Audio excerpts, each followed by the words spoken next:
Dong, yung apat mo na dong, ang ano ninyo. Ayan, so tanungin muna natin yung ating mga followers kung ano ang masasabi nila sa ating tawag dito, sa quality ng ating semi-special na pins concrete post or dragon fruit post.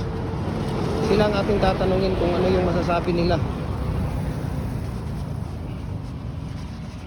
Ayan. So ano yung masasabi niyo dito mga ka-concrete sa quality ng ating pins concrete post or dragon fruit post natin. Kasama na rin yung molder. Ano Jopre, ano yung masasabi mo Jopre sa ating concrete post? Ha? Tigas ba? Ikaw Rickson, ano masasabi mo sa gawa ninyo na pins concrete post? Matigas pa, matuyo sa masubra. Ha? Pag matuyuan sa masubra, matigas na. Matigas kung sobrang tuyo? Oo. Sobrang tigas ba?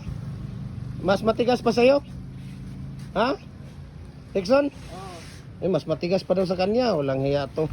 Grabe naman yun. So we can ship nationwide, Luzon, Visayas, Mindanao sa mga molder natin. Adjustable lahat itong molder natin. Mayroon tayong fix, mayroon tayong adjustable, no? So pwede ka na gumawa ng 3 feet dyan, 4 feet, 5 feet, 6 feet, 7 feet, hanggang 8 feet. Yung molder natin dahil adjustable po siya. Ayan o, mayroon siyang kasamang pang-condemn.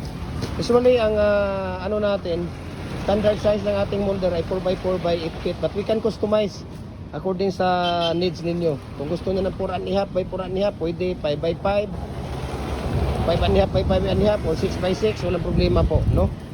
At madali lang siyang ilagay yung ating mating art, no? Ibig sabihin yung bakal na nilalagay natin sa loob ng ating concrete post or pins concrete post natin or dragon fruit post natin. So tatlo ang bakal na nilalagay natin sa loob. Ayan, kung makikita ninyo, tatlo po yan, no? No, kadalasan kasi dito sa amin, dalawa ang mga bakal na ginagawa nila. So mas maganda talaga ang tatlo na bakal. Tapos 8mm ang ginagamit namin dito na rebar standard at saka number 16 na tie wire ang mga ginagamit namin. Mabilis lang din siyang ikabit. Ayan, oh, mabilis mo lang din siyang ilagay. Makikita ninyo. Ayan. So kitang-kita nyo naman kung gaano kaganda, no? Ayan, kabilis. So maraming salamat po, no? Tingin tayo doon sa ating tingin tayo doon sa ating mga maliliit na molder. Papakita ko sa inyo para may idea kayo sa mga maliliit na molder, no? Nagpapadala tayo through GNT Express or GNT Home, no? Papakita ko sa inyo 'yon. Dong, haplasan mo yan dong, ha?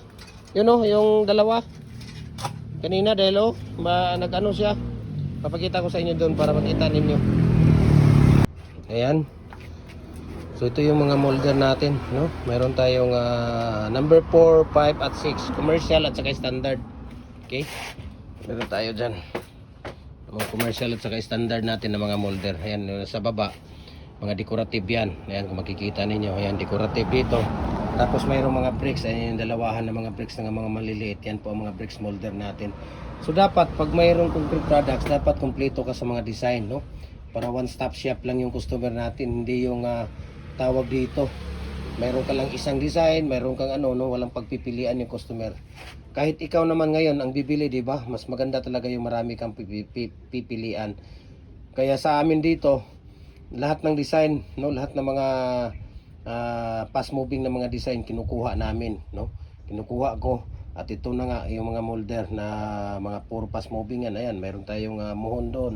Mga bricks, ayan, zigzag na bricks, donut, ayan, may paypay, hexagon, S, ayan yung S, bar, octagon, number 8, ayan 8, tapos L bricks molder at saka yung candy molder natin. Sa mga decorative, ayan, diamond nandoon. So marami, no, marami tayo dito. Kung makikita ninyo, marami tayo dito. Ayan, sa hollow blocks natin, mayroon tayong 3.5 by 7 inches, no, ang taas niya. Marami kasi dito ay kadalasan yung tawag dito, ginagamit ito sa mga division, no? Pang division sa kwarto, no? Yung iba kasi pwede naghahanap din ng 7 inches. Kadalasan kasi dito 8 inches.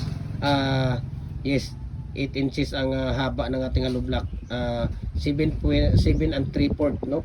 Kulang-kulang 8 inches siya. Pag nakahulma ka na, mayroong 3 and 3/4. Ayan, makikita niyo single 3 and 3/4 yan. Tapos yung isa 5 and a half. Ayan, commercial lang number 6. Ayan naman 3 and a half, commercial na number 4. Mayroong standard na number 4. Mayroong standard na number 5. Mayroon din tayong number 4 na standard double.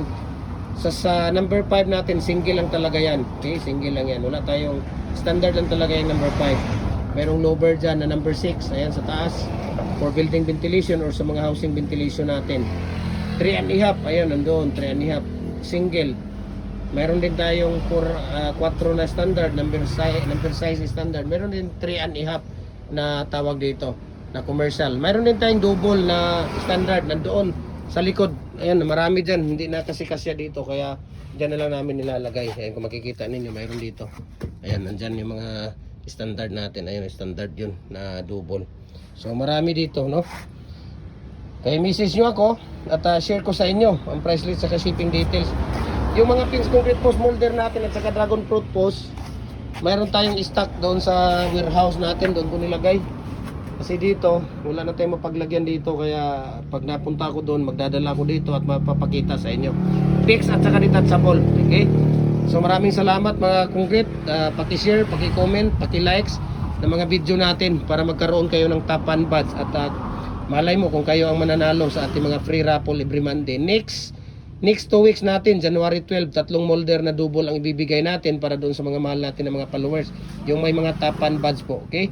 So God bless and mabuhay po tayong lahat.